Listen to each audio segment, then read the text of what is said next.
45-50 दिवसाचा खोडवा ऊस आहे. आपण एक बेटाडं उपसून घेतलेला आहे आणि आपण जर बघितलं तर या ऊसाला अगदी 1.5 फुटापर्यंत ऊस उंच गेला आहे. पण आत्ताशी नवीन मुळी त्याला फक्त 2 इंच फुटलेली आहे, म्हणजे 10 सेंटीमीटर. आणि बाकी ह्या मुळ्या गेल्या वर्षीच्या टोटल ह्या जुन्या मुळ्या असतात, ह्या अकार्यक्षम असतात. याचं कंपोस्ट खत होत असते. आता ह्या मुळ्या काहीच कामाच्या नसतात. खरी मुळी ह्या अन्न खाणाऱ्या मुळ्या ह्या असतात. तर ह्या मुळ्यांच्या कक्षेमध्ये ठेवा ऊस दादा खाली. शेतकरी मित्रांनो, आता आपण हे बेडवरती पहिल्याच जागेवरती हे ऊस लावून घेतलेलं आहे. आता शिंदेसाहेब आपण खतं करून पेरून दिल्यात, सांगा ना तुम्ही. आता बेडवरती आपण खत कुठं पडलं आपलं? इथून एक पडलं. आणि हे ऊस कुठून फोडला आपण? इथून पडलं. हां, आणि आपला ऊस कुठे आहे? म्हणजे हां, म्हणजे आपली मुळी किती फक्त आता एवढ्या ऊसाची? 1 इंच 1.5 इंच. ओके. म्हणजे शेतकरी मित्रांनो, आपण किती लांब खत पडले आपलं? जवळजवळ 1 फूट लांब गेले. 1 ते 6 फूट. 1 फूट 6 फूट. बसा खाली बसा. मी तिथं 1 वीतभर असं अंतर दाखवा मला किती लांब पडले. नाही इतक्या लांब नाही. हां, आता इथून पडले. हां, तर ती खतं आता त्या मुलीला तिथं यायला कमीत कमी 80 ते 85 दिवस लागणार आहे. म्हणजे अजून 50 दिवस लागणार आहे. मग आपण जमीन टाकलेली खतं कुठं टाकल्यात खतं? हां, ती खतं माती आड केल्यात, पुन्हा रांगोळी घातली आणि आपण पुन्हा पाणी दिलं. ही खतं विरघळली जातात.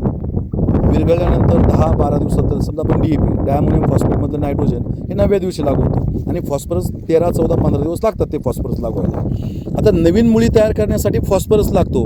आता तो फॉस्फरस त्या ऊसाच्या तिथं हात ठेवा वर. हां, त्या कक्षेमध्ये मुळी आहे, तर तिथं त्या रायझोप्लेनमध्ये आपल्याला खत पडायला पाहिजे.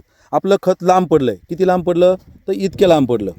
हां, मग ते 1 फुटाचं अंतर कवर करायला त्या मुळीला अजून 50 दिवस लागणार आहे. मग टोटल ऊस कट होईपर्यंत पासून तर पुढं जवळजवळ 90 दिवसापर्यंत ती खतं आपल्याला शिंदेसाहेब जात नाहीत. त्याच्यामुळं आपण टाकलेली खतं 10-12 दिवसांना लागू होतात. 40-45-50 दिवसपर्यंत ते काम करतात. जर तुमच्याकडून पाणी जास्त झालं तर ती खतं अजून लवकर विरघळून खाली जातात. गुरुत्वाकर्षणाचा नियम काय आहे? कोणती वस्तू पदार्थ खतं वर फेकले ते खाली जातात. मग जेवढं तुम्ही पाणी देता तेवढी ती खत विरघळून खाली जाणार आहे. कुठं जाणार आहे? जमिनीमध्ये. त्या मुळीचा संबंध काय आहे? आता ती खत कधीच मुळीकडे जात नाही. लक्षात घ्या सर. लक्षात आलं का? खतं कधीच मुळीकडे जात नाहीत. त्या मुळीला खताकडे जावं लागते. मग त्या मुळीला खताकडे जाण्यासाठी कमीत कमी अजून 50 ते 60 दिवस बाकी आहे. मग ह्या 60 दिवसामध्ये तरी ती मुळी तिथपर्यंत जात नाही. त्याच्यामुळं आपण जो पहिला खताचा डोस ते पेरणीच्या यंत्राने देतो, हा खताचा डोस 90-95% उपलब्ध होत नाही. लक्षात घ्या. म्हणून शेतकरी मित्रांनो, पहिला खताचा डोस आपला याच्यावरती असा वरुंब्यावरती टाकून द्यायचा. आता अनेक जण मला प्रश्न पुन्हा विचारतील, नाही शेतकरी मित्रांनो, मग ते बेडवर खत टाकल्यानंतर हवेत उडून जाईल किंवा माती आडच करायचा असतो. एक गोष्ट याच्यात पुन्हा मी तुम्हाला समजू शकतो. तुमच्याही मनातला एक शंका असेल. शेतकरी मित्रांनो, जर आपला ऑक्टोबरमध्ये जर ऊस तुटून गेला, नोव्हेंबरमध्ये गेला, डिसेंबरमध्ये गेला आणि जानेवारीमध्ये गेला, हे थंडीचे दिवस आहेत. सकाळचं दव पडतं. तुम्ही टाकलेला खताचा डोस बिनधास्त तुम्ही ह्या बेडवरती टाकायचा आणि याला पुढं 100 दिवसापर्यंत 90 दिवसापर्यंत हलकं 1.5-1.5 तास स्प्रिंकलरच्या सहाय्याने किंवा ड्रीपच्या सहाय्याने पाणी द्यायचं. आपल्याला मोकळं पाणी शक्यतो द्यायचं नाही, कारण ऊस कमी फुटून येतो. ह्या बेटाडामध्ये वापसा लवकर होत नाही. कडकपणा, चोपटपणा, चिकटपणा हा जास्त आलेला असतो. म्हणून पाणी व्यवस्थापन महत्त्वाचं आहे. म्हणून 2 तास हलकं पाणी द्या. आता प्रश्न असा आहे की वर खतं टाकल्यानंतर सकाळच्या त्या दवाने थोडे चिमले जातात आणि जर तुम्ही हलकं पाणी जर दिलं तर ती खतं आपल्याला ह्या रूट झोन कक्षेमध्ये, कोणत्या ह्या मुळ्यांच्या कक्षेमध्ये चालेल. बरोबर आहे. आणि जर आपण नोव्हेंबर, डिसेंबर, जानेवारीचा जर शिंदेसाहेब जर विचार केला, जवळजवळ 15-20 फेब्रुवारीपर्यंत आपल्याला संध्याकाळची थंडी भरपूर असते आणि दिवसाचं ऊन. आता मकर संक्रांतीनंतर टेम्परेचर वाढत जाते, म्हणजे दिवस मोठा होतो. परंतु तरी जानेवारी एंडपर्यंत सूर्यप्रकाश हा 12 तासापैकी फक्त 7 ते 8 तास राहतो. म्हणजे सूर्यप्रकाश कमी राहतो. ह्युमिडिटी म्हणजे हवेमध्ये आर्द्रता पण भरपूर आहे आणि त्याच्यामुळं खताचं जे बाष्पीभवन व्हायला पाहिजे ते मार्च, एप्रिल, मे ह्या महिन्यामध्ये जास्त होतं आणि ह्या दिवसामध्ये कमी होतं. त्याच्यामुळं कधी पण खोडव्याचा पहिला डोस आपल्याला याच्यामध्ये पडायला पाहिजे.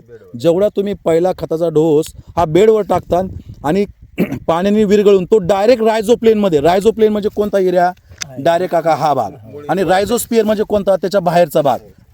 तो भाग. तर रायझोस्पियरमध्ये जर तुम्ही टाकलेली खतं आहेत, ही खतं डायरेक्ट ती त्या पाण्याने थोडे विरघळून त्या आता आपण दाखवलेल्या मुळीच्या कक्षेमध्ये जातात आणि त्याचा बेनिफिट त्याला मिळतो.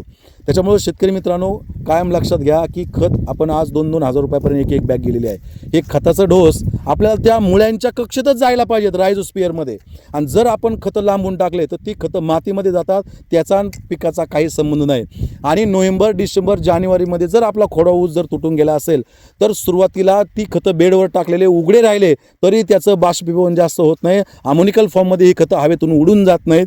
पण आपण जे दुसरे डोस करणार आहेत यानंतरचा पुन्हा 35, 40, 50 दिवसांनी दुसरा जो डोस आहे आपला म्हणजे पहिल्या डोस नंतर वरचा डोस पहिला डोस आपल्याला वरून टाकून घ्यायचा आहे. दुसरा डोस आपल्याला नंतरून 45-50 दिवसांनी करायचा आहे. तो मात्र आपल्याला दोन्ही साईडने टाकून घ्यायचा आहे आणि मधून रोटावेटर करून घ्यायचं आहे आणि रोटावेटर करून थोडासा माती ॲड करून घ्यायचा, कारण तो डोस आपला चालला आता फेब्रुवारी एंडला.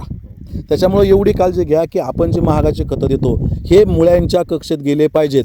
आणि सुरुवातीच्या कालावधीमध्ये ह्या बेडमध्ये सूक्ष्म खतांचं प्रमाण खूप कमी असतं. त्याच्यामुळे ऊस उगून येताना पोपटी दिसतो, फॉस्फरसची कमतरता दिसते, फेरस, झिंक, मॅग्नेशियमची कमतरता दिसते.